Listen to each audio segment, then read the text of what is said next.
Assalamu alaikum and welcome everyone to my online English class. Hello dear students. Hello. How are you? I am very fine. Thank you. And how are you? I am very fine too. Thank you.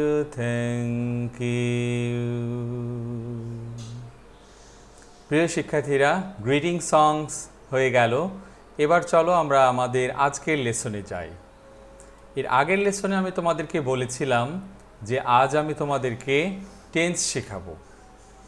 আর আজকের lesson ভালো মতো শেখার জন্যই ছিল গত দিনের সেই লেসনটা। তো আশা করি তোমরা সবাই গত দিনের লেসনটা মন দিয়ে দেখেছো এবং কিছু শিখতে পেরেছো। গত দিনের লেসনে আমি তোমাদের সাথে আলোচনা করেছিলাম টেন্স শেখার জন্য যেগুলো আগে শিখতে হয়, তারই ধারাবাহিকতায় আজকে আমরা টেন্স শুরু করতে যাচ্ছি। তাহলে আজকে আমাদের লেসন হচ্ছে our today's lesson is tense. Okay, তো আমরা প্রথমেই জেনে নিচ্ছি এই টেন্স শব্দটার অর্থ কী। দেখতে পাচ্ছ টেন্সের পাশে লিখে রেখেছি টেন্সের অর্থ হচ্ছে ক্রিয়ার কাল। এটা কি? আমরা জানি ভার্ব এই শব্দটার অর্থ হচ্ছে ক্রিয়া। ক্রিয়া মানে কোনো কিছু করা বা হওয়া বোঝায়, তাই না?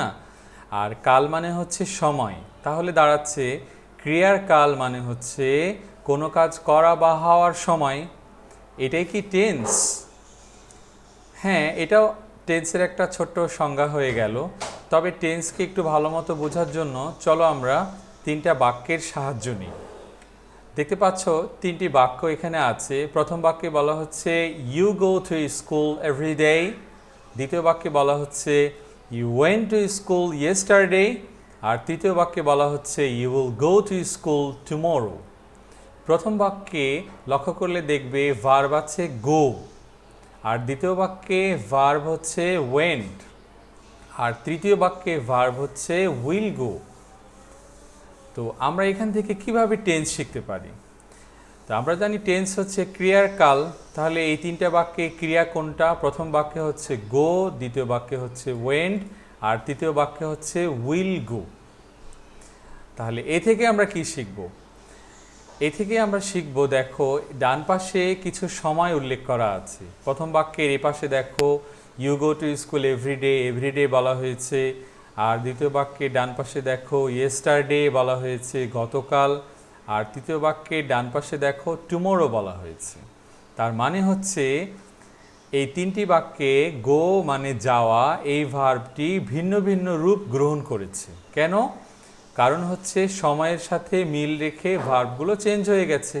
যেমন বলতে পারি তুমি প্রতিদিন বিদ্যালয়ে যাও, তাহলে গো মানে যাও এটা হচ্ছে। আর তুমি গতকাল বিদ্যালয়ে যাও এটা তো হয় না, তার জন্য গোটা চেঞ্জ হয়ে দ্বিতীয় বাক্যে ওয়েন্ট হয়ে গেছে, কারণ দ্বিতীয় বাক্যের শেষে আছে ইয়েস্টারডে, তাই না? আর তৃতীয় বাক্যে দেখো টুমোরো মানে আগামীকাল। তাহলে আগামীকাল, তো এই বাক্যটাতে আগামীকাল যেহেতু আছে, আমরা তো শুরুতে বলতে পারি না যে you go to school tomorrow, তুমি আগামীকাল বিদ্যালয়ে যাও। বলতে হবে তুমি আগামীকাল বিদ্যালয়ে যাবে, তাহলে বাক্যটা মানাচ্ছে, তাই না? তাহলে এই জন্যই টুমোরো আছে, তার জন্য তৃতীয় বাক্যে গো এর শুরুতে উইল যুক্ত করেছি আমরা।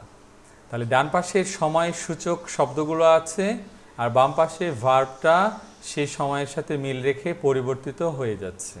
তাহলে আমরা বলতে পারি টেন্সের সংজ্ঞাটা অনেকটা এরকম: ক্রিয়া সংগঠিত হওয়ার ভিন্ন ভিন্ন সময়কে টেন্স বলে। তিনটি ভিন্ন ভিন্ন সময়ে গো যাওয়া কাজটি হয়েছে, তাই জন্য আমরা বলবো ক্রিয়া সংঘটিত হওয়ার ভিন্ন ভিন্ন সময়কে টেন্স বলে। তিনটি ভিন্ন সময়ে এভরিডে, ইয়েস্টারডে, টুমোরো, এই তিনটি ভিন্ন সময়ে গো, ওয়েন্ট, উইল গো, এই তিনটি ভার্ব সংঘটিত হয়েছে। আরও একটু ভালো করে বোঝার জন্য আমরা আরও তিনটি বাক্যের সাহায্য নেব। এখানে দেখো বলা হচ্ছে I am in class 4 this year, I was in class 3 last year, I shall be in class 5 next year.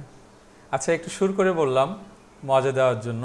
তো যাই হোক, আমরা বাক্যগুলো পড়ে দেখছি যে প্রথম বাক্যে বলা হচ্ছে আই অ্যাম ইন ক্লাস 4, আমি এখন চতুর্থ শ্রেণীতে আছি। এম মানে হই বা আছি, তাই না? ইন ক্লাস 4 দিস ইয়ার, এই বছর। তোমরা তো সবাই এবছর ক্লাস 4-এ আছো, সেটাই বলা হচ্ছে। আবার দ্বিতীয় বাক্যে বলা হচ্ছে আই ওয়াজ, মানে আমি ছিলাম, ইন ক্লাস 3, তৃতীয় শ্রেণীতে, লাস্ট ইয়ার, গত বছর। লাস্ট মানে হচ্ছে গত।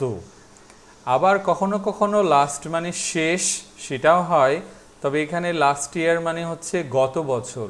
তাহলে দ্বিতীয় বাক্যে বলা হলো I was in class 3 last year, গত বছর আমি ক্লাস 3-তে ছিলাম। এই কথাও ঠিক, তোমরা সবাই গত বছর ক্লাস 3-তে ছিলে। তৃতীয় বাক্যে বলা হচ্ছে আই শ্যাল বি, মানে আমি হব বা থাকবো। এখানে আমরা অর্থ করব শ্যাল বি মানে থাকবো। I shall be in class 5, আমি ক্লাস 5-এ থাকবো নেক্সট ইয়ার, আগামী বছর। হ্যাঁ, তোমরা সবাই ইনশাআল্লাহ আগামী বছর ক্লাস 5-এ উঠবে এবং অনেক ভালো ফলাফল করেই উঠবে। এটা দিয়ে আমরা কি শিখলাম দেখো, প্রথম বাক্যে ডান পাশে দিস ইয়ার দেওয়া আছে, এজন্য এখানে অ্যাম ব্যবহার করেছি। দ্বিতীয় বাক্যে ডান পাশে লাস্ট ইয়ার দেওয়া আছে, তার জন্য এ পাশে ওয়াজ ব্যবহার করেছি। তৃতীয় বাক্যে ডান পাশে নেক্সট ইয়ার দেওয়া আছে, তার জন্য আমরা বাম পাশে শ্যাল বি ব্যবহার করেছি, কারণ এম মানে হই, দিস ইয়ার মানে এই বছর, আমি এই বছর আছি বা হই ক্লাস 4-এ। দ্বিতীয় বাক্যে বলছে গত বছর লাস্ট ইয়ার, ওয়াজ মানে ছিলাম, গত বছর ক্লাস 4-এ ছিলাম, 3-তে ছিলাম। আর তৃতীয় বাক্যে বলা হচ্ছে আগামী বছর ক্লাস 5-এ থাকবো। তাহলে দিস ইয়ার তার জন্য অ্যাম, লাস্ট ইয়ার তার জন্য ওয়াজ, আর নেক্সট ইয়ার তার জন্য শ্যাল বি। তাহলে এখান থেকে আমরা টেন্সের আরেকটা খুব সুন্দর সংজ্ঞা জানতে পারলাম। এই সংজ্ঞাটা আমার অনেক পছন্দের। তোমরা ইংরেজি বই খুললে বিভিন্ন বইয়ে টেন্সের বিভিন্ন সংজ্ঞা পাবে বা পরিচয় পাবে। আমার কাছে এই সংজ্ঞাটা অনেক পছন্দের। দেখো, সংজ্ঞাটাকে বলছে সময় পরিবর্তনের সাথে সাথে ভার্ব বা ক্রিয়াপদের যে পরিবর্তন হয় তাকে টেন্স বলে। ওকে, তিনটা বাক্যে সময় পরিবর্তিত হয়ে যাচ্ছে, দিস ইয়ার থেকে লাস্ট ইয়ার হয়ে যাচ্ছে, লাস্ট ইয়ার থেকে নেক্সট ইয়ার হয়ে গেছে। এই পাশেও ভার্বগুলো অ্যাম, ওয়াজ, শ্যাল বিও চেঞ্জ হয়ে গেছে। তাহলে এই সংজ্ঞাটা আমার কাছে অনেক পছন্দের, তোমরা এটা শিখতে পারো। আরেকবার বলে নিই, চলো আমরা। সময় পরিবর্তনের সাথে সাথে ভার্ব বা ক্রিয়াপদের যে পরিবর্তন হয় তাকে টেন্স বলা হয়। ওকে, তোমরা এটা খাতায় লিখে নিবে। আর তোমাদের ইংলিশ গ্রামার বইয়েও টেন্স সম্পর্কে অনেক কিছু বলা আছে, আমি ওখান থেকে তোমাদেরকে হোমওয়ার্ক দেব, তোমরা সেই হোমওয়ার্কটাও আশা করা যায় করবে। হোমওয়ার্কটা শেষে আছে। তাহলে আমরা টেন্স কাকে বলে সেটা জেনে গেলাম। এখন আমরা জানবো টেন্স কত প্রকার। তাহলে আমরা দেখতে পাচ্ছি টেন্স প্রধানত 3 প্রকার। টেন্স কয় প্রকার জিজ্ঞেস করলে কি বলবে?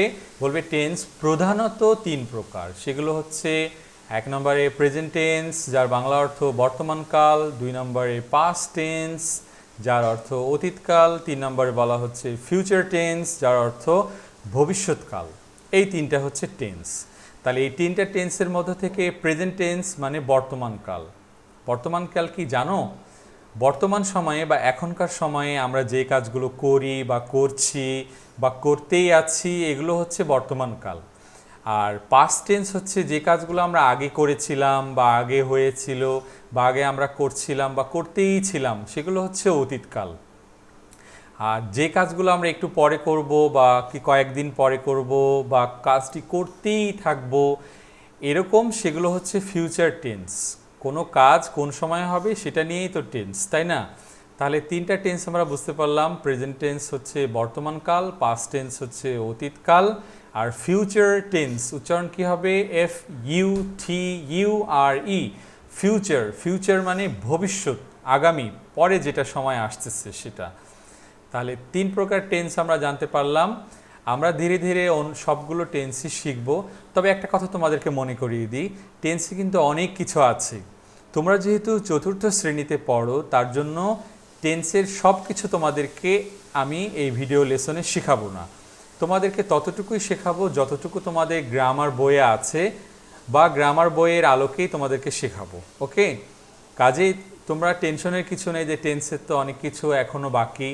ইটস ওকে, আমরা ধীরে ধীরে বাকি জিনিসগুলো শিখবো। অথবা যেটুকু তোমাদের পরবর্তী শ্রেণীতে যে শেখার কথা সেটা তোমরা বড় ক্লাসে উঠে শিখবে। তাহলে চলো এবার এই 3 প্রকার টেন্সের মধ্য থেকে প্রথমে আমরা দেখে নিব প্রেজেন্ট টেন্স। প্রেজেন্ট টেন্সও আবার কয়েক প্রকার আছে।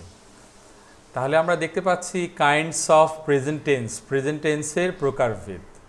তাহলে প্রেজেন্ট টেন্সের প্রকারভেদে আমরা যে দেখতে পাচ্ছি প্রেজেন্ট টেন্স আবার 4 প্রকার। তাহলে টেন্স হলো 3 প্রকার, তার মধ্যে 3টা পেলাম আমরা প্রেজেন্ট, পাস্ট আর ফিউচার। তার মধ্যে শুরুটা হচ্ছে প্রেজেন্ট, সেই প্রেজেন্ট আবার 4 প্রকার। একটা কথা বলে রাখি, প্রত্যেকটা টেন্সই আসলে 4 প্রকার। প্রেজেন্টও 4 প্রকার, পাস্টও 4 প্রকার, ফিউচারও 4 প্রকার। তাহলে সব মিলে টেন্স কয়টা হবে? আমরা জানি 3 4 12।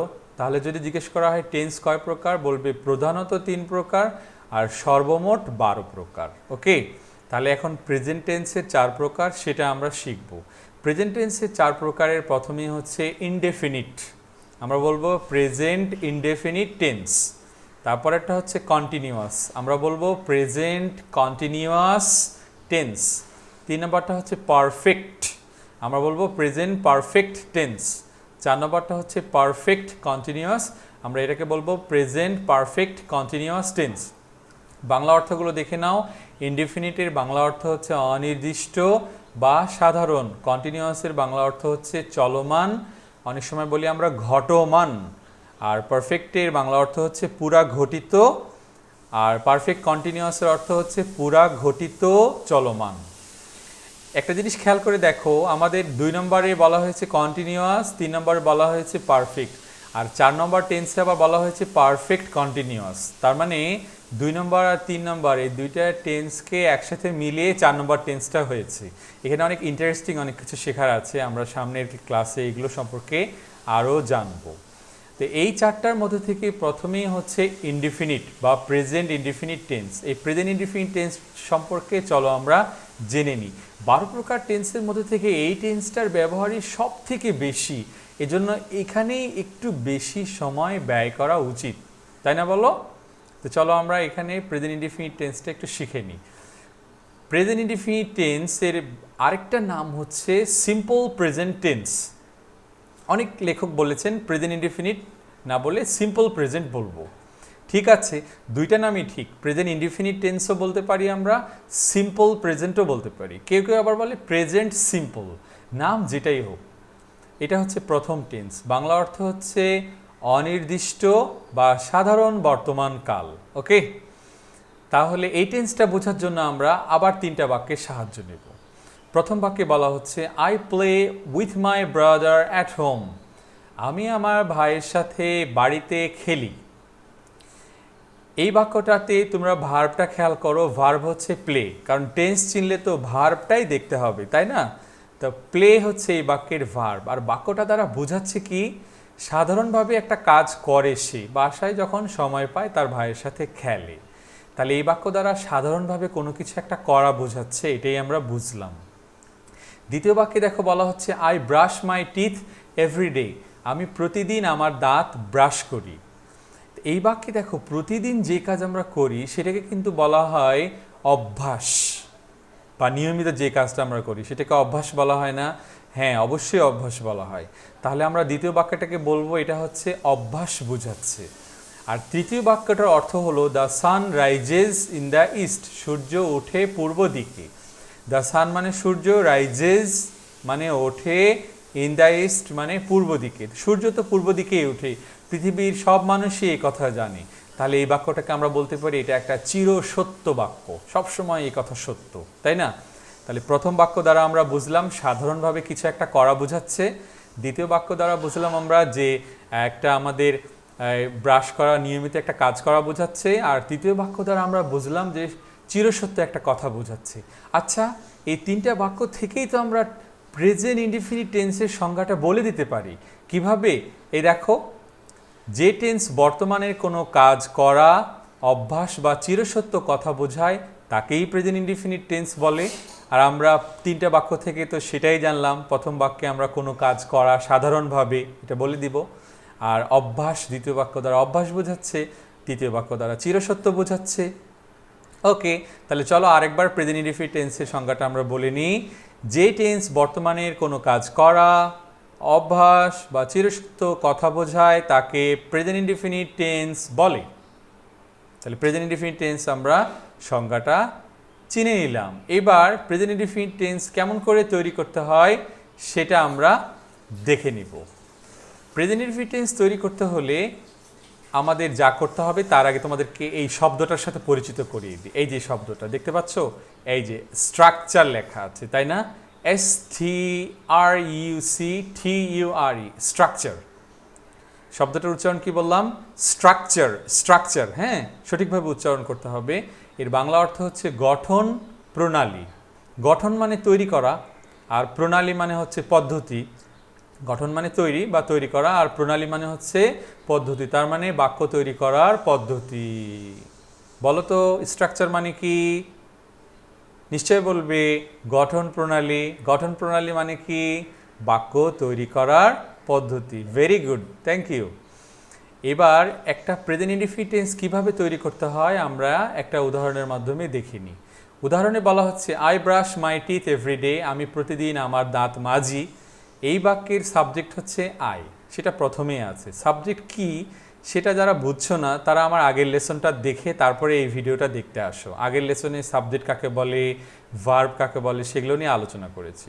তাহলে প্রেজেন্ট ইনডিফিনিট টেন্সে প্রথমেই সাবজেক্ট থাকবে, তারপরে থাকবে দেখো ভার্বের প্রেজেন্ট ফর্ম। আমরা এই দেখো PV1 লেখা আছে। PV1 মানে কি জানো? P মানে প্রিন্সিপাল, আর V1 মানে ভার্বের প্রেজেন্ট ফর্ম। এটাও কিন্তু আগের লেসনে বলেছি। তারপরে আছে কি প্লাস মাই টিথ হচ্ছে অবজেক্ট।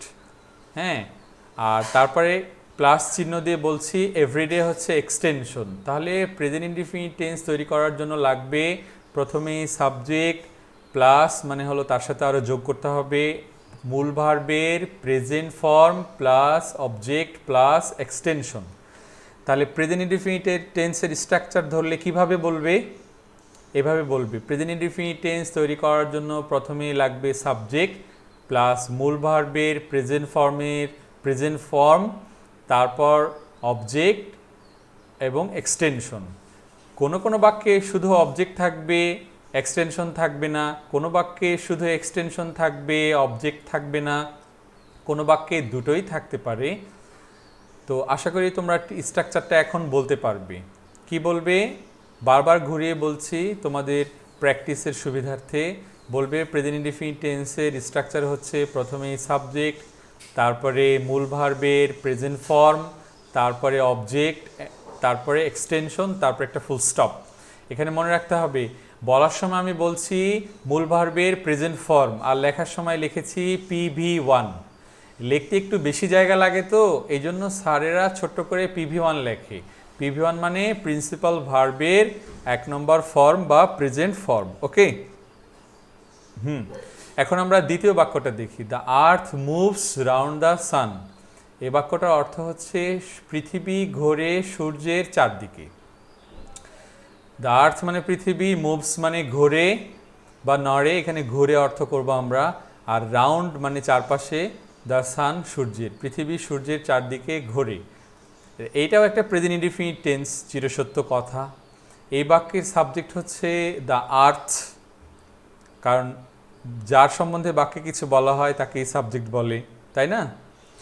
আর তারপরে দেখো মুভস, এটা হচ্ছে মূল ভার্বের প্রেজেন্ট ফর্ম। তারপরে এই বাক্যে কিন্তু কোনো অবজেক্ট নেই, শুধু এক্সটেনশন আছে। কিন্তু এই বাক্যের শেষে, এই বাক্যে ভার্বের শেষে দেখো একটা মুভ, MOVE, এই ভার্বের শেষে একটা S যুক্ত হয়েছে। এটা কেন যুক্ত হয়েছে জানো? আমরা এইটাই এখন জানার চেষ্টা করব, পরে একটু পরে দেখে নিই। এইবার চলে এসেছে। হ্যাঁ, তাহলে প্রেজেন্ট ইনডিফিনিট টেন্সের ক্ষেত্রে একটা নিয়ম সবসময় মনে রাখবে, এটা তোমাকে টিচাররাও ক্লাসে ধরবেন, বড়রাও ধরবে। আর গত লেসনেও আমি এটা নিয়ে একটু আলোচনা করেছিলাম। সেটা হচ্ছে সাবজেক্ট যদি থার্ড পারসন ও সিঙ্গুলার নাম্বার হয় তবে ভার্বের শেষে S বা ES যোগ করতে হয়।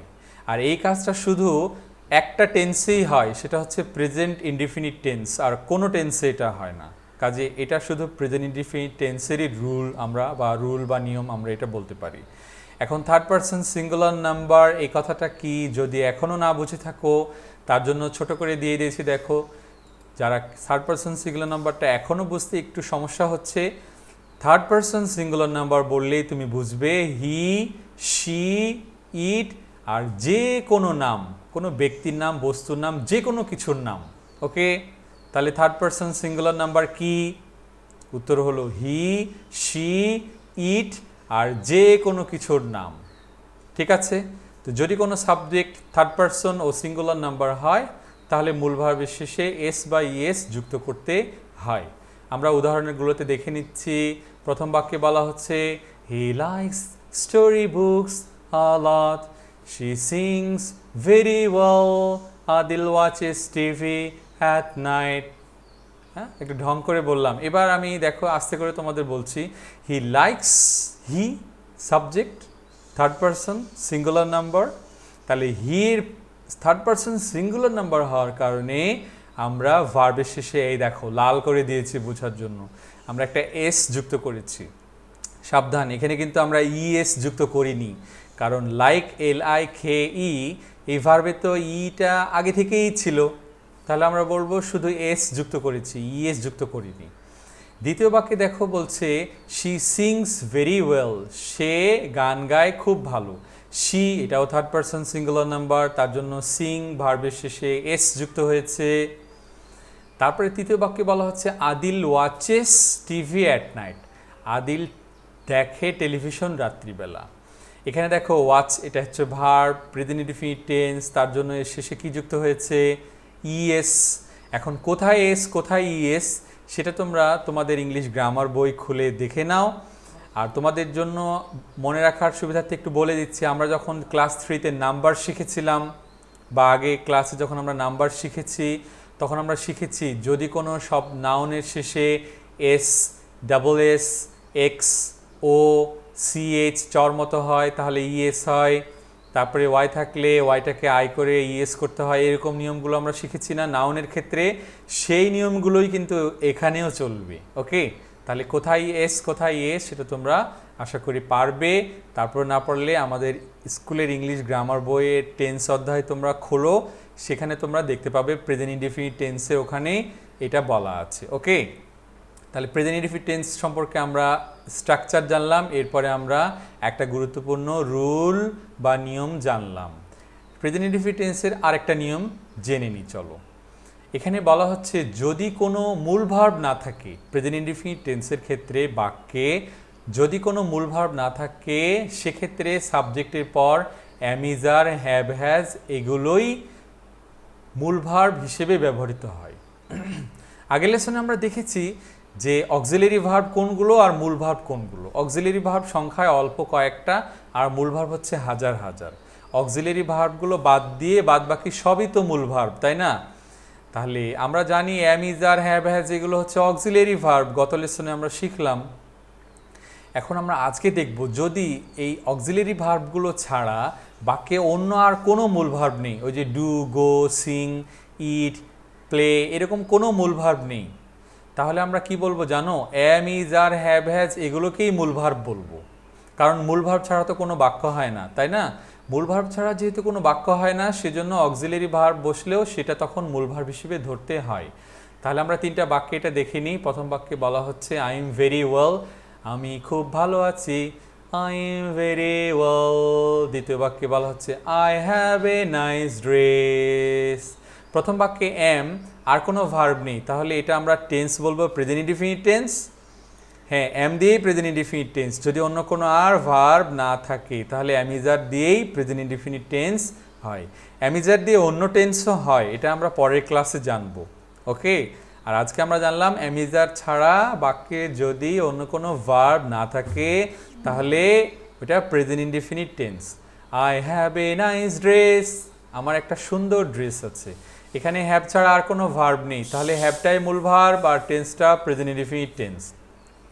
We are at home now, আমরা এখন সবাই বাড়িতে। তাহলে এই বাক্যে দেখো আর ছাড়া আর কোনো ভার্ব নেই, তাহলে এই বাক্যে আরটাই প্রিন্সিপাল ভার্ব। মনে থাকবে তোমাদের? আশা করি তোমাদের লেসনের এই পড়াগুলো সবই মনে থাকবে। আর যাদের একটু বুঝতে কষ্ট হচ্ছে তারা আমার ভিডিওটাকে ঘুরিয়ে ঘুরিয়ে দেখো, ইংলিশ গ্রামার বইটা খোলো, সেটা দিয়ে পড়াশোনা করো। আর তোমাদেরকে এখন বিদায় নেওয়ার আগে হোমওয়ার্কটা দিয়ে দিই, ওকে?